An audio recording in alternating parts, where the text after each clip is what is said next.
एक आकर्षक महिला अपने खुशहाल विवाह वाले पड़ोसी के प्रति अस्वास्थ्यकर और खतरनाक जुनून विकसित करती है और उसे पूरी तरह से अपने पास रखने के लिए किसी भी हद तक जा सकती है।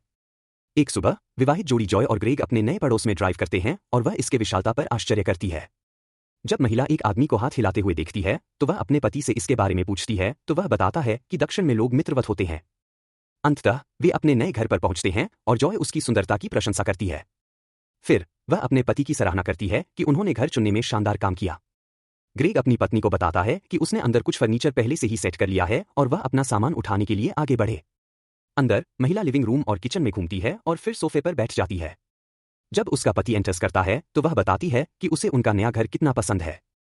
जब जोड़ी एक चुंबन साझा करती है तो वे दरवाजे की घंटी बजने की आवाज सुनते हैं और वे अपने नए पड़ोसियों विल्मा, जॉर्ज, कीशा और ब्रैंडन से मिलते हैं जो घर के उपहार लेकर आते हैं। जब समूह पूछता है कि वे मूल रूप से कहां से हैं तो जॉय कहती है कि वे अभी ला से चले आए हैं। फिर ग्रेग आश्चर्य करता है कि क्या पड़ोसी थोड़ी देर के लिए अंदर आकर बात करना चाहेंगे, लेकिन जॉर्ज विनम्रता से मना कर देते हैं क्योंकि उन्हें अनपैक और आराम करने के लिए समय चाहिए हो सकता है। कुछ ही समय बाद दरवाजे की घंटी फिर से बजती है और पति एक अन्य पड़ोसी बेकी से मिलते हैं जो घर के उपहार लाना भूलने के लिए माफी मांगती है। अंततः जॉय बाहर आती है और उस महिला से अपना परिचय कराती है जो कहती है कि उन्हें कभी न कभी रात के खाने के लिए आना चाहिए। बेकी के जाने के बाद पत्नी ग्रेग का मजाक उड़ाती है कि वह सुंदर पड़ोसी से बात करते समय कितना मुस्कुरा रहा था। रात के खाने के दौरान आदमी जॉय से पूछता है कि क्या वह अगले दिन अपनी नई नौकरी के पहले दिन के बारे में नर्वस है और वह स्वीकार करती है कि 10 वर्षों तक मार्केटिंग में काम करने के बाद अचानक एक अलग क्षेत्र में काम करना उसे चिंतित कर रहा है। इसलिए पति कहता है कि नर्वस होना ठीक है और जोड़ता है कि वह कार्यकारी पद के योग्य है। अगले दिन ग्रेग अपनी सुबह की दौड़ पर जाता है और पार्क में बेकी से मिलता है। वह पूछती है कि क्या वह भी एक धावक है तो आदमी समझाता है कि वह मुख्य रूप से इसे अपनी फिटनेस बनाए रखने के लिए करता है, खासकर क्योंकि उसे पुलिस अकादमी के लिए एक शारीरिक गतिविधि परीक्षण लेना है।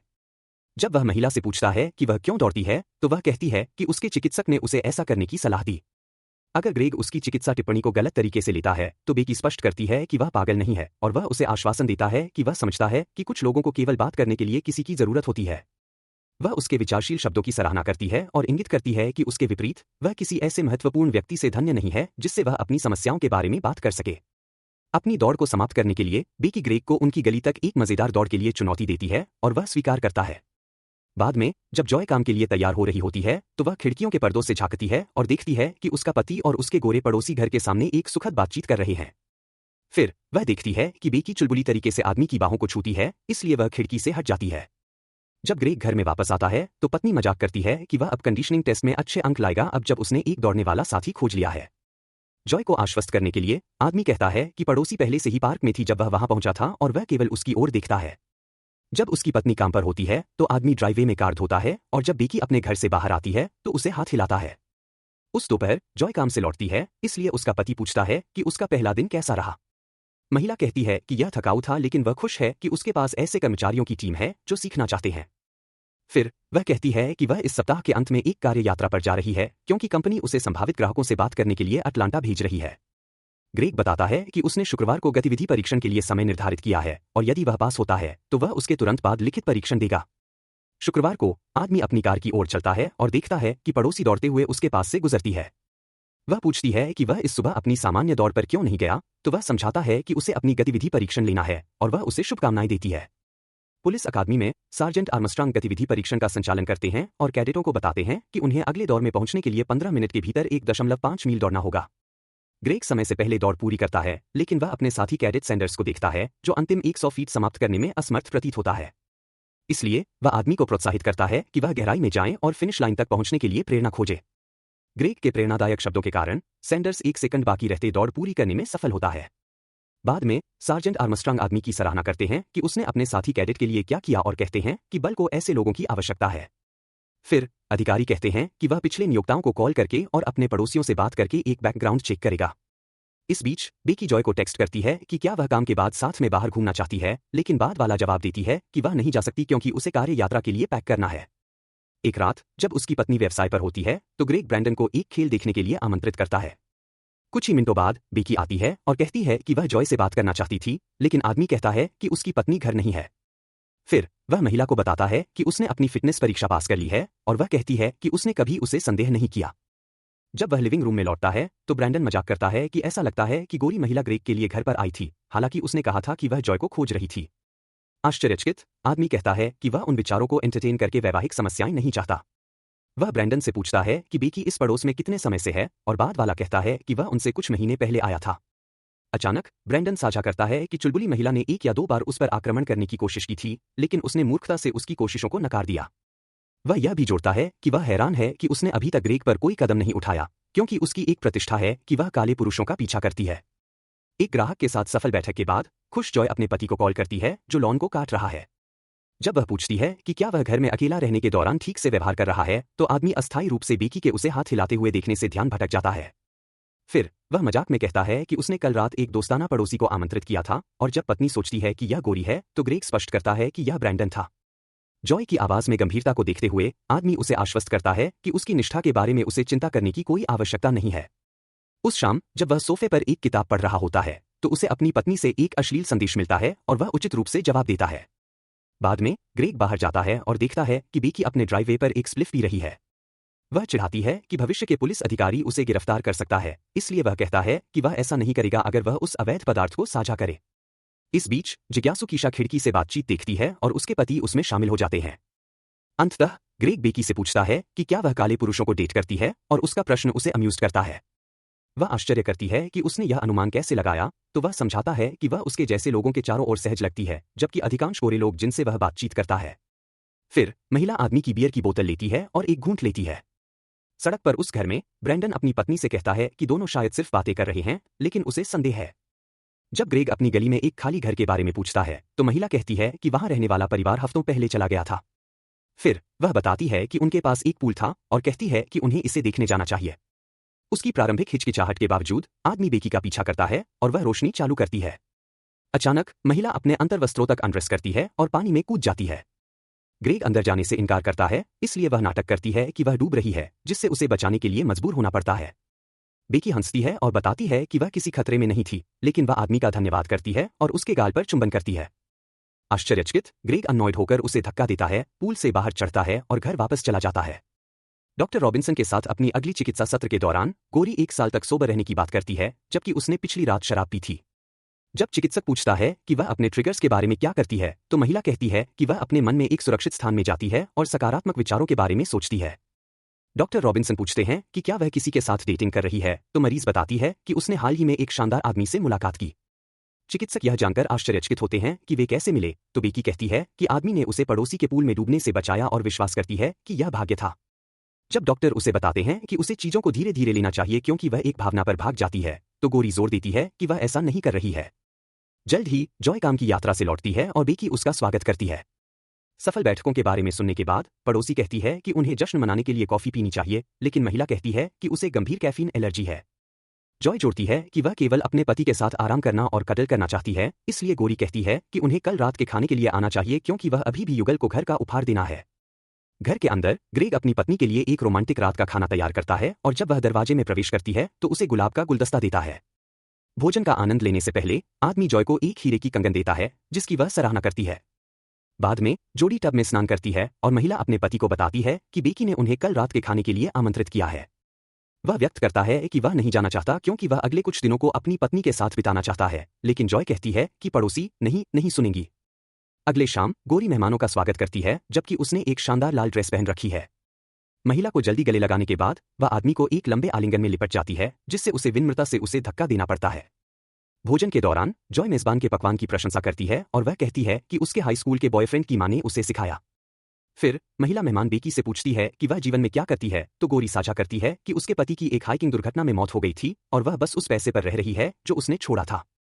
जॉय इसके बारे में बात करने के लिए माफी मांगती है क्योंकि उसे नहीं पता था कि वह विधवा है, इसलिए मेजबान उसे आश्वासन देती है कि यह ठीक है। जब उसकी पत्नी धीरे धीरे पड़ोसी के प्रति नरम होती है, ग्रेग अपनी कुर्सी में गुस्से में बैठा रहता है, यह चिंता करते हुए कि पूल में हुई घटना सामने आ सकती है। जब जॉय बाथरूम के लिए खुद को छोड़ती है तो मेजबान आदमी से पूछती है कि वह पूरे शाम चुप क्यों रहा। इसलिए वह कहता है कि उसने सोचा कि वे पूल में जो हुआ उसके बाद अपने बीच की दूरी बनाए रखेंगे। बेकी समझाती है कि उसने उन्हें रात का खाना बनाने का वादा किया था और अपने रॉन्डेवू को एक रहस्य रखने का वादा करती है। नाराज होकर ग्रेग खड़ा होता है और कहता है कि उसने पड़ोसी को किसी भी तरह से भटकाने का इरादा नहीं किया, और यह जोर देकर कहता है कि वह अपनी पत्नी से धोखा देने के लिए उसे बहुत प्यार करता है। हालांकि गोरी घटनाओं का एक विकृत संस्करण रखती है और कहती है कि वह पूल में रहते हुए उससे अपने हाथ नहीं हटा सका। अचानक जॉय बाथरूम से लौटती है और मेजबान को शानदार भोजन के लिए धन्यवाद देती है। जब जोड़ी वहां से जाती है, बेकी ग्रेग के साथ पूल में यौन संबंध बनाने की कल्पना करती है। उसी रात पति और पत्नी बिस्तर में प्यार करते हैं। अगले दिन आदमी पाता है कि गोरी उनके रसोई घर में नाश्ता बना रही है, इसलिए वह उसे सख्ती से आदेश देता है कि वह चले जाए। जब वह फिर से पूल की घटना का जिक्र करती है तो ग्रेग बताता है कि यह एक गलती थी और इस हद तक जाने के लिए माफी मांगता है। फिर वह शांतिपूर्वक पड़ोसी से पूछता है कि वह उससे और उसकी पत्नी से दूर रहे, लेकिन वह कहती है कि वह ऐसा नहीं कर सकती क्योंकि वह और जॉय अच्छे दोस्त बन गए हैं। गुस्से में ग्रेग बेकी के हाथ को पकड़ता है और उससे दूर रहने की मांग करता है। सुनहरे बालों वाली अपने हाथ को छुड़ाकर घर से बाहर निकल जाती है। अगले सत्र के दौरान डॉक्टर रॉबिन्सन नोट करती हैं कि मरीज का व्यवहार पिछले बार की अपेक्षा नाटकीय रूप से भिन्न है, जब वह काफी आशावादी थी। चिकित्सक सोचती हैं कि उन्हें उसके माता पिता द्वारा बचपन में छोड़ दिए जाने के ट्रॉमा का सामना करना होगा। हालांकि सुनहरे बालों वाली अपने रिश्ते की समस्याओं के बारे में खुलती है। डॉक्टर को आश्चर्य होता है जब वह बताती है कि उसके जीवन में नया आदमी एक पत्नी रखता है। वह तर्क करती है कि यह एक अफेयर नहीं है क्योंकि वे दोनों प्यार में हैं और उसे केवल उसकी पत्नी से छुटकारा पाने की जरूरत है। चिंतित डॉक्टर रॉबिन्सन यह सुनिश्चित करती हैं कि मरीज का मतलब यह है कि वह आशा करती है कि वह आदमी अपनी पत्नी को तलाक देगा और बेकी आधे दिल से सहमति करती है। चिकित्सक की तरफ से संदेह भापते हुए सुनहरे बालों वाली खुद को बाथरूम में बहाना देती है। कुछ ही क्षण बाद पागल महिला डॉक्टर के पीछे से निकलकर उसे स्कार्फ से गला घोंटकर उसकी जिंदगी खत्म कर देती है। इस घृणित कार्य के बाद बेकी स्कार्फ को अपने बालों में बांधती है और डॉक्टर रॉबिन्सन की नोटबुक ले लेती है। उस दोपहर सार्जेंट आर्मस्ट्रांग ग्रेग की पृष्ठभूमि की जांच के हिस्से के रूप में सुनहरे बालों वाली के घर पर आता है। जब वह महिला अपने ड्राइववे में भावी पुलिस अधिकारी को देखती है तो वह उससे पूछती है कि क्या वे बातचीत को अंदर ले जा सकते हैं। लिविंग रूम में बेकी बताती है कि उसने हाल ही में दंपति को रात के खाने पर बुलाया था, लेकिन जो कुछ हुआ उसके बजाय वह एक कहानी गढ़ती है। सुनहरे बालों वाली दावा करती है कि ग्रेग ने उस पर हाथ डाला जब उसकी पत्नी बाथरूम में थी और उसे बताया कि वह नहीं चाहता कि उनका रिश्ता खत्म हो। सार्जेंट आर्मस्ट्रांग पूछता है कि क्या वे एक अफेयर कर रहे हैं और महिला कहती है कि उन्होंने एक बार बहुत ज्यादा पीने के बाद संबंध बनाया। बेकी जोड़ती है कि ग्रेग ने उसके हाथ को पकड़ रखा था और तब तक नहीं छोड़ा जब तक उसने वादा नहीं किया कि वह फिर से उससे मिलेगी। फिर सुनहरे बालों वाली पूछती है कि क्या उसकी गवाही भावी पुलिस अधिकारी के लिए अकादमी में जगह की कीमत चुकाएगी, और सार्जेंट आर्मस्ट्रांग कहते हैं कि पुलिस विभाग को एक मानक बनाए रखना होता है। बाद में ग्रेग पुलिस की गुड बाय करते हुए और बड़े आदमी को यह बताते हुए कि उसकी पड़ोसी के साथ शादीशुदा होते हुए उलझाव ने पुलिस विभाग में एक उम्मीदवार के लिए सही निर्णय नहीं दिखाया। आदमी अपनी कहानी समझाने की कोशिश करता है, लेकिन सार्जेंट आर्मस्ट्रांग चेतावनी देते हैं कि अगर वह कभी भी बेकी पर फिर से हाथ उठाता है तो वह खुद कैडेट को गिरफ्तार करेंगे। अगले दिन सुनहरे बालों वाली विल्मा से बात करती है, जो डिस्टिंक्टली इशारा करती है कि उसने पड़ोस में चल रही कहानियों के बारे में सुना है। बड़ी महिला कहती है कि ग्रेग और जॉय अच्छे लोग हैं और वह उस नाटक को पसंद नहीं करती जो बेकी के आने के बाद से समुदाय में हो रहा है। इसलिए सुनहरे बालों वाली विल्मा को अपने काम में लगने के लिए कहती है, यदि वह नहीं चाहती कि उसके और जॉर्ज के साथ कुछ दुर्भाग्यपूर्ण हो। बाद में ग्रेग उस महिला का सामना करता है जो उसने सार्जेंट आर्मस्ट्रांग को कहा। पहले तो वह बेखबर होने का दिखावा करती है, लेकिन जब आदमी कहता है कि वह उसकी जिंदगी के साथ खेल रही है तो पागल पड़ोसी उसे आश्वासन देती है कि जब वे साथ होंगे तो उसे काम करने की आवश्यकता नहीं होगी क्योंकि उसके पास बहुत पैसा है। गुस्से में भावी पुलिस अधिकारी उसे पागल कहता है कि वह कभी अपनी पत्नी को छोड़ने का सोच सकता है। अचानक जॉय आती है, इसलिए दोनों सामान्य बातचीत का दिखावा करते हैं। चलने से पहले आदमी बेकी को कहता है कि वह उसे अकेला छोड़ दे क्योंकि वे कभी एक साथ नहीं होंगे। उस रात सुनहरे बालों वाली दंपति के घर में चुपके से घुस जाती है और जॉय की पानी की बोतल में कैफीन कैप्सूल की सामग्री छिड़कती है। इस बीच कीशा उस संदेहास्पद महिला को अपने पड़ोसी के घर से भागते हुए देखती है, लेकिन सुनहरे बालों वाली उसे ब्लाइंड्स के माध्यम से देखती है। अगले दिन जॉय अपनी पानी की बोतल से पीने के बाद एक एलर्जी की प्रतिक्रिया का अनुभव करती है। बाद में अस्पताल में डॉक्टर ग्रेग को सूचित करता है कि प्रयोगशाला परीक्षणों ने उसकी पत्नी के सिस्टम में कैफीन की उच्च मात्रा की पुष्टि की है। भ्रमित होकर आदमी कहता है कि जॉय अपनी एलर्जी को गंभीरता से लेती है और कभी गलती से उस पदार्थ का सेवन नहीं करेगी। उस रात बेकी कीशा और ब्रैंडन के घर में घुसकर उनके गैस स्टोव के नॉब्स को बदल देती है। अगले दिन अधिकारियों की एक टीम दंपति के घर के बाहर आती है और जब ग्रेग विल्मा और जॉर्ज से पूछता है कि क्या हुआ तो वे बताते हैं कि उनके पड़ोसी रात को कार्बन मोनोक्साइड के विषाक्तता से मर गए। दुखद खबर सुनकर आदमी सुनहरे बालों वाली को छायाओं में पीछे हटते हुए देखता है। उस रात बाद में ग्रेग बेकी को एक कॉल का जवाब देता है जो कहती है कि उसे विश्वास है कि वे प्यार में है। जब वह जवाब देता है कि उसका नंबर गलत है तो पागल महिला धमकी देती है कि अगर वह उसे नहीं छोड़ता है तो वह उसकी पत्नी को नुकसान पहुंचाएगी। जबकि दंपति सो रहे हैं, अस्थिर पड़ोसी उनके घर में घुसता है और बिस्तर के पास खड़ा होता है। अगले दिन पति अपनी पत्नी को सुझाव देता है कि वह काम से एक दिन की छुट्टी ले ताकि वे आराम कर सकें और शहर का अन्वेषण कर सकें। बाद में बेकी दंपति को दूर जाते हुए देखती है, इसलिए वह घर में घुसती है और उनकी बाथटब में स्नान करती है। सुखाने के बाद महिला ग्रेग की एक शर्ट पहनती है और बिस्तर पर लेट जाती है। उस शाम दंपति लौटते हैं और अपने लिविंग रूम को पूरी तरह से बर्बाद पाते हैं, इसलिए ग्रेग पुलिस को फोन करता है। पुलिस के जाने के बाद आदमी कहता है कि बेकी इसके लिए जिम्मेदार थी और जब पत्नी पूछती है कि क्यों तो वह अंततः बताता है कि क्या हुआ जब वह काम पर थी। वह मानता है कि उन्होंने एक पे लिया और महिला ने उसे चूमने की कोशिश की। हालांकि जॉय को विश्वास करने में कठिनाई होती है कि और कुछ नहीं हुआ और वह उसे सिर्फ इसलिए चेतावनी देती है क्योंकि सुनहरे बालों वाली ने घर को बर्बाद कर दिया। गुस्से में जॉय पड़ोसी के घर में बेकी से सामना करने के लिए दौड़ती है। उन्हें आश्चर्य होता है कि फ्रंट डोर अनलॉक है लेकिन लाइट्स काम नहीं कर रही हैं। ऊपर भयानक जोड़ी विल्मा और जॉर्ज के मृत शरीर को पाती है। फिर बेकी बेडरूम से बाहर आती है और ग्रेग को बेसबॉल बैट से नॉक आउट कर देती है। जब जॉय उस पागल सुनहरे बालों वाली से पूछती है कि उसने उनके पड़ोसियों को क्यों मारा, तो वह कहती है कि वे उसके मामलों में नाक डाल रहे थे और पूर्ववर्ती निष्कर्ष लगाती है कि वह कीशा और ब्रैंडन की मौतों के लिए भी जिम्मेदार थी। अंततः एक झगड़ा होता है और जॉय किलर को काबू में कर देती है और उसे कई बार घूंसा मारती है। हालांकि बेकी उसे गिरा देती है, लेकिन जब महिला उसे बैट से मारने वाली होती है तो वह उसे पेट में लात मार देती है। जॉय सुनहरे बालों वाली को मुक्के की लड़ाई के लिए